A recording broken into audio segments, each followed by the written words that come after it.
Act 1, specifically Scene 1.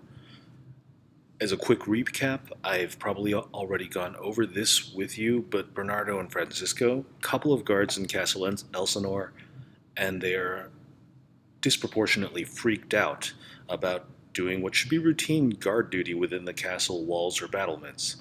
You'll notice they challenge each other, Bernardo asking who's there, and Francisco saying, "No, you tell me." And then Bernardo goes, "No, I'm going to say, 'Long live the king, who do you serve?'" So they're really paranoid. Francisco, when told that his shift is over, says, "Thanks for relieving me. I'm sick at heart." He opens up his heart to folks because he's an emotional kind of guy. And of course, all guys, we like to share our feelings at the end of a work shift. Bernardo, rather than acknowledging this because he's an insensitive jerk, says, "Have you had quiet guard?" Because he's more concerned about what's been going on or what hasn't been going on during Francisco's shift, which we'll soon find out from the new guards people, the new guard, Marcellus, as well as Horatio, that what's freaking them out is that a ghost has been showing up within the castle walls. Again, there's the whole who goes there kind of thing. Horatio says, friends. And also, Marcellus adds, loyal people to the Danish king, in this case Claudius, and before that King Hamlet. Horatio recognizes that they're a little bit freaked out, but he puts on this kind of, I guess, casual indifference to things. Like when he's asked, "Is Horatio there?" he says, very wittily, "Oh, piece of him is there," like wherever the other piece is, whether it's like in a land of apathy or wishing he were back in a nice warm room or something. Unclear, but it's an unusual response to, "Hey, is Horatio there?" Horatio just gets right to the point. Has this ghost appeared again tonight? Bernardo says, "Nope."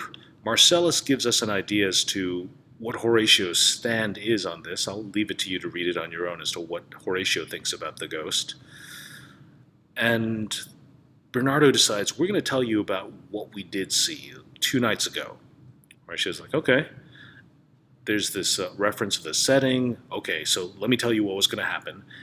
And before you know it, the ghost appears again. This is the same ghost who may or may not actually be a demon sent from hell to toy with or troll or tempt innocent passerbys into joining them, I suppose. They get all freaked out. Bernardo points out this ghost looks just like the dead King Hamlet. Somehow Horatio gets volunteered to do the talking to the ghost. Speak to it, Horatio. Mark it, Horatio. It would be spoke to. Speak to it, Horatio. Horatio's like, "Man, guys, chill." So he answers in his most, I guess, formal tone of voice to the ghost. "Identify yourself. Who are you? With this fair and warlike form that does resemble our late king, etc., etc. By heaven, I charge thee. Speak." It doesn't, and the ghost disappears.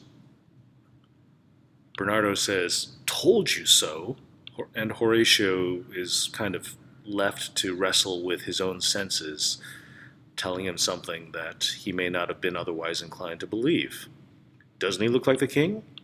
Yeah, not only does he look like the king, but he was wearing the same battle armor he wore back when he killed a bunch of, Polish warriors during a previous war. Not a really important deal for the purposes of this play's plot, but you should know that King Hamlet was a very successful soldiering general type person. Horatio says, "This is really strange, and also it seems like there are strange things going on in all of Denmark." And Marcellus has a bunch of questions here. These are, again, worth checking out and trying to figure out on your own. I don't want to give away all of this for you, but at the end he asks, who is it can tell me the answer to all my questions here? And that's Horatio. He describes the history of Denmark up to this point involving previous wars with Norway. To make things more confusing, we already have a King Hamlet and a Prince Hamlet, right? King Hamlet's dead, Prince Hamlet's our main character. Similarly, there was a King Fortinbras. He got killed by King Hamlet. And there is now a Prince Hamlet, too. A Prince Fortinbras. So 2 Fortinbrases, 2 Hamlets, both of the elder name bearers are dead. So dead King Fortinbras, dead King Hamlet, a live Prince Fortinbras, a live Prince Hamlet there.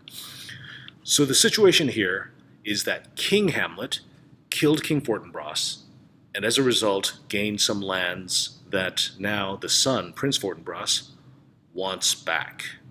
And there's a whole list of ways that Prince Fortinbras seems to be stirring up trouble and getting ready for some kind of counter invasion.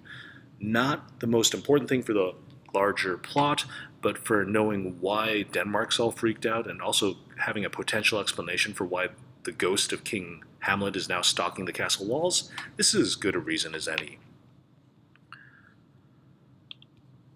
Horatio, in addition to being able to tell us about the political science affairs of things, knows his history pretty well, and he makes a comparison here on lines 124 down through this long speech as to how this is similar to the time of Julius Caesar in Rome. If you pay close attention, you'll see the reference to the zombies around here. And he says that this may be a similar kind of foreboding or foreshadowing for bad stuff going down in our country now. Ghost reappears. He tells it, "Stick around, talk to us, please speak to me." He offers various incentives and persuasive approaches to little avail. And at this point, when the rooster, crows, the ghost starts to go away, and Marcellus and the rest of the guards presumably try to stop said ghost using their spears and their weapons, which is always a good way, by the way, to convince somebody. If they don't listen to you, use a weapon. Marcellus points out that maybe that was not the best of ideas, like using that show of violence may have offended it in some way. And Horatio points out that the ghost looked kind of guilty when the cock crowed, basically. Like maybe it was being summoned back to where it came from, like hell, for example, or the underworld, depending on your religious belief system. But it seems like there is some kind of connection between the rise of the sun and the ghost's departure. All of this leading up to Horatio deciding, you know what, we should probably bring this to Prince Hamlet, because all this stuff is beyond our pay grade, and plus the ghost wasn't talking to us anyway. Act 1, Scene 1.